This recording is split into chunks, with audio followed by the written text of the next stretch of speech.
James বন্ডের cinema অনেকে দেখেছেন। এবার ইডির বেঙ্গল থ্রিলার দেখুন। সায়েন্স সিটি মোড়ে মাঝরাতে গোয়েন্দা নামছে, অথচ খোদ পুলিশই জানে না। একেই বলে আসল খেলা।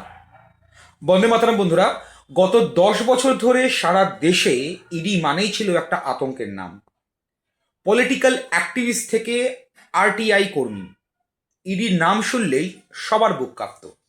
কিন্তু সেই আত্মবিশ্বাস নিয়েই ইডি টিম এবার বাংলায় ল্যান্ড করলো। কেন? কারণ বাংলার নির্বাচন এসে গেছে।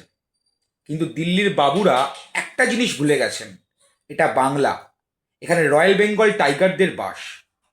এখানে ইতিহাস আর ভূগোল দুটোই কিন্তু একসাথে বদলায়। এবার শুনুন আসল গোয়েন্দা গল্প। ইডির ইস্টার্ন রিজনের স্পেশাল ডিরেক্টর এন পদ্মনাভন সাহেব দিল্লি থেকে চুপি চুপি কলকাতা এলেন। সরকারি গেস্ট হাউস? না। নামি কোনো হোটেল? একদম না। উনি রাত কাটালেন সায়েন্স সিটির কাছের একটা অচেনা হোটেলে। কেন জানেন?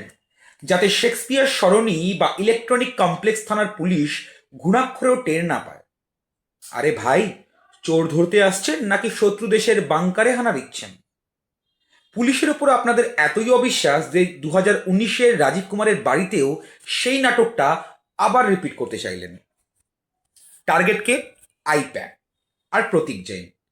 অথচ ইডি 8 জানুয়ারি প্রেস রিলিজে বলছে 10টা জায়গায় নাকি রেড হয়েছে। আমাদের প্রশ্ন হলো, বাকি 8টা জায়গায় কোথায়? স্বপ্নলোকে? নাকি ইডির টাইপিং মিস্টেকে একটা শূন্য বেশি পড়ে গেছে? অন্য কেসে ইডির প্রেস রিলিজ যেন আস্ত উপন্যাস, আর আইপ্যাকের বেলা সেটা কেবল 2 লাইনের একটা হেঁয়ালি। তদন্ত করতে এসেছেন নাকি হেডলাইন তৈরি করতে এসেছেন? কিন্তু এবারের লড়াইটা আলাদা। মমতা বন্দ্যোপাধ্যায় দেখিয়ে দিলেন বাংলা মাথা নোয়াতে জানে না। উনি পুরো টিম নিয়ে গিয়ে ইডি কর্তাদের বিরুদ্ধেই মামলা ঠুকে দিলেন। এটা এখন আর শুধু তল্লাশি নেই, এটা হয়ে দাঁড়িয়েছে প্রধানমন্ত্রী বনাম মুখ্যমন্ত্রীর আত্মমর্যাদার লড়াই। মোদিজি, একটা কথা কান খুলে শুনে রাখুন। বাংলায় আপনাদের এই গুজরাট মডেল কোনোদিন চলবে না। জোর করে কোনো কিছু এই মাটির ওপর থোপানো যাবে না। বাংলায় আপনাদের স্বাগত মোদিজি, কিন্তু মনে রাখবেন এটা মা দুর্গা মা কালীর দেশ। আপনারা তো কেবল মুখে বলেন যত্র নার্যস্ত পূজ্যন্তে, আর আমরা সেটা আমাদের নেত্রীর নেতৃত্বে বাস্তব করে দেখাই। নেতাজির কথা মনে আছে তো? ব্রিটিশদের দাঁত যারা টক করে দিয়েছিল, সেই রক্ত আজও বাঙালির ধমনীতে বইছে।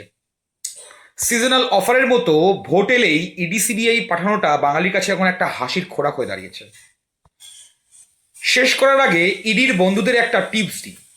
পরের বার আসার সময় ভালো করে প্রস্তুতি নিয়ে আসবেন। কিন্তু বাংলা আপনারা পাবেন না। বাংলা বাঙালিরই থাকবে। বাংলা অমর ছিল, আছে আর থাকবে। কোনো এজেন্সির দাপট বাংলার পরিচয় কেড়ে নিতে পারবে না। জয় মা কালী, বন্দে মাতরম, জয় বাংলা।